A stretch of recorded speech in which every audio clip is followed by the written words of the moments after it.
Nós estamos recebendo o meteorologista Natálio Abrão aqui no estúdio do Tribuna Livre. Ontem, em Porto Murtinho, estão se falando aí em tornado de apenas 1 minuto, virou um barco aí com 27 pessoas, casas e comércios destelhadas, árvores foram arrancadas, aqui em Campo Grande também uma chuva muito forte. O que aconteceu primeiramente em Porto Murtinho? Realmente é um tornado? E se for o tornado, o que é isso exatamente? Bom dia, Natálio.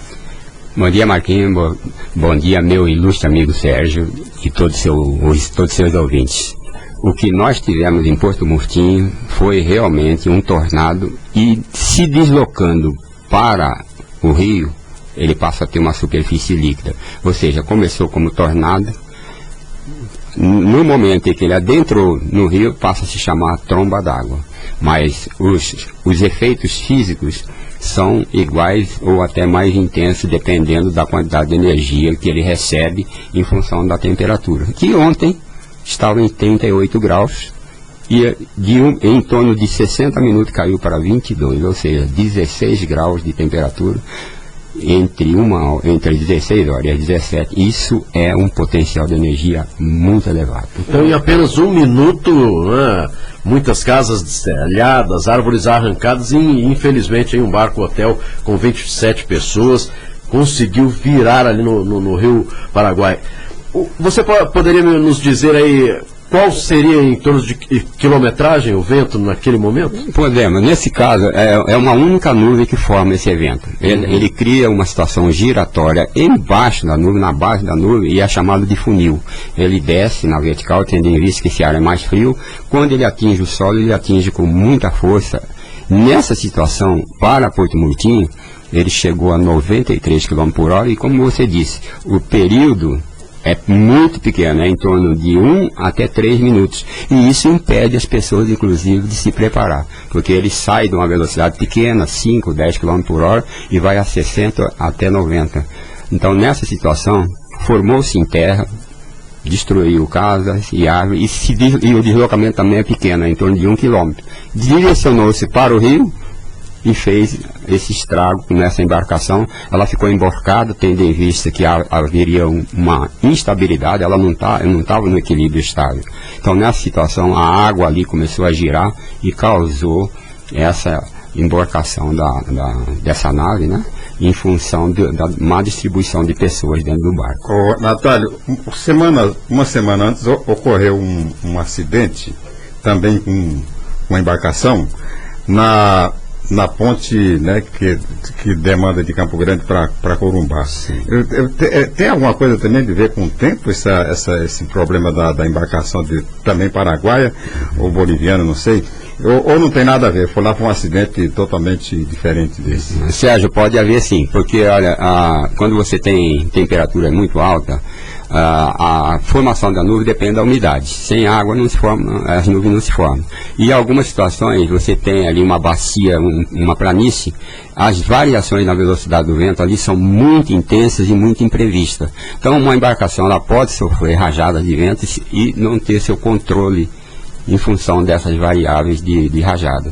E pode ter realmente ocasionado o deslocamento dessa embarcação em cima do suporte da ponte. Você falava da incidência desse tipo de manifestação pluviométrica durante a primavera. E essa primavera vai ser diferente das outras ou vai ser igual às outras?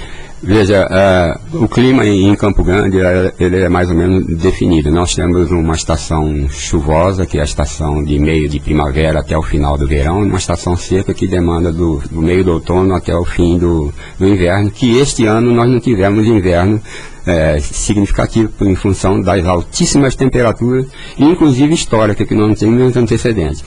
Essa primavera ela vai ter duas coisas. Primeiro, o mês de outubro deve ser o mais quente do ano. Teremos temperaturas, inclusive em Campo Grande, que pode chegar em 39, 40, até 41 graus. E aí as regiões norte e oeste, né, as regiões de Coxim, Sonora e Pedro Gomes, e também Corumbá, Ladar e Miranda pode ter essas variações de temperatura. Outro fator é a estação de ocorrência dos temporais, dos vendavais e das tempestades. Ou seja, eventos como esse, ou até mais sérios, Pode e deve se repetir em outras regiões e também não se descarta em Porto Murtinho. Oh, bastante preocupante, não é? Agora, Natálio, a gente ouve muito falar a respeito também da seca que hoje, em alguns estados brasileiros, inclusive do Rio São Francisco, que a nascente parece que secou. Uma grande preocupação. Vai chover nesses estados, Natálio, para melhorar essa situação? Essa situação que você está presenciando no sudeste do país, principalmente no centro-oeste de São Paulo e no Triângulo Mineiro, ele não tem precedentes. Nos nossos arquivos, na climatologia da região, não tivemos eventos que reportassem historicamente a nascente do São Francisco secar. E nem tampouco os rios Tietê, o Rio Grande e a Bacia do Cantareira chegar num valor como esse. E respondendo à sua pergunta, vai haver sim recuperação. As chuvas nessas regiões também serão frequentes e provavelmente até o final do verão, em março, haverá uma reposição significativa. E o porquê que você pergunta disso daí? Nós estamos realmente acompanhando o que nós chamamos de desmatamento e perda de área vegetal da Amazônia. Então a culpa é do homem. Ela é o principal fundamento que alimenta as chuvas no sudeste e no centro-oeste. Se isso continuar, a perda de vegetação, porque essa vegetação na Amazônia, não só legal como a Amazônia geográfica, ela é alimentada pela evaporação das águas do Pacífico e são retidas nessa floresta. A partir do momento que ela vai perdendo uma porcentagem significativa, e os nossos estudos indicam que de 2027 a 2035, seguindo esse desmatamento, nós poderemos já ter climas diferentes, não só em Mato Grosso do Sul, como em São Paulo. Diferentes em que sentido? Muito mais calor do que já existe hoje? O que era floresta na Amazônia deixa de ser floresta para virar savana. Aqui a savana pode virar desertos. O sul, que tem determinado tipo de cultura, vai ter que ir para regiões mais frias. Então a demanda de produtos tem que se adequar às variáveis climáticas. Então alguns produtos que deveriam e devem ser produzidos com temperaturas médias e volumes pluviométricos adequados, eles terão que ir para outros locais. É o que nós chamamos de demanda do clima, a evasão do clima. As pessoas têm que se mudar porque ali não há mais condições. Você falou em 2027 a 2035, existe a possibilidade de mudar essa situação? Existe. Nós já estamos com quase 19% do desmatamento das áreas periféricas da Amazônia. E você sabe que hoje, nesse momento, está havendo uma convenção que trata dessas mudanças que ocorrem e quais seriam as providências a ser tomadas. O Brasil pode e deve fazer sua parte, adequando isso daí com equilíbrio, sustentável, essas atividades, de modo que nós tenhamos aí uma relação entre ambiente e produção com harmonia. E por enquanto a natureza está perdendo. Mas Natálio, uma curiosidade, por que São Paulo está passando por esse período de seca tão prolongado, ameaçando inclusive o abastecimento da capital e de algumas cidades do interior? Nós temos o que nós chamamos de grandes sistemas que comandam o clima no mundo. Então, quando ele está ativo, pode haver estiagem prolongada no meio oeste americano, que produz muita laranja, pode haver perda, excesso de chuva de monções na Índia e queda excessiva de temperatura, por exemplo, no meio da Europa. E aqui, a América do Sul também tem essas variáveis, que nós chamamos de sistemas El Niño, Laninha ou neutralidade. Nós estamos saindo de um sistema de fraco El Niño, e isso deve se prolongar até meados de março, e El Niño é bom para Mato Grosso do Sul, Sérgio. Quando ele está com uma atividade muito boa, a umidade da Amazônia, ela tende a seguir paralelamente à Cordilheira dos Andes, trazendo chuvas mais significativas para cá.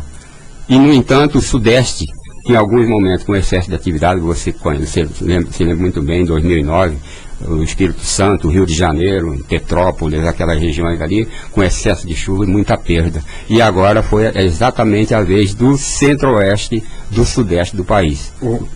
Está com falta de chuva. Por exemplo, o desmatamento da Amazônia influencia diretamente em nossa região e São Paulo e outras regiões. E o desmatamento do Cerrado, nosso desmatamento aqui vai influenciar onde?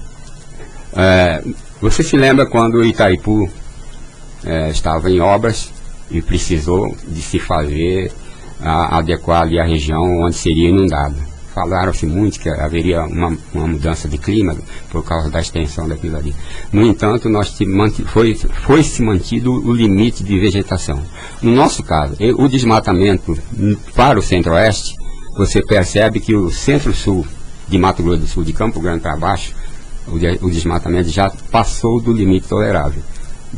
Em direção ao norte, nós ainda temos muita vegetação suficiente para manter o equilíbrio. Essa perda também pode alterar o comportamento dos ciclos normais, não só de chuva, como de temperatura no centro-oeste. Tanto que você já está ciente de que a produção de cana em Goiás, hoje, não é idêntico ao que era entre 5 e 8 anos atrás.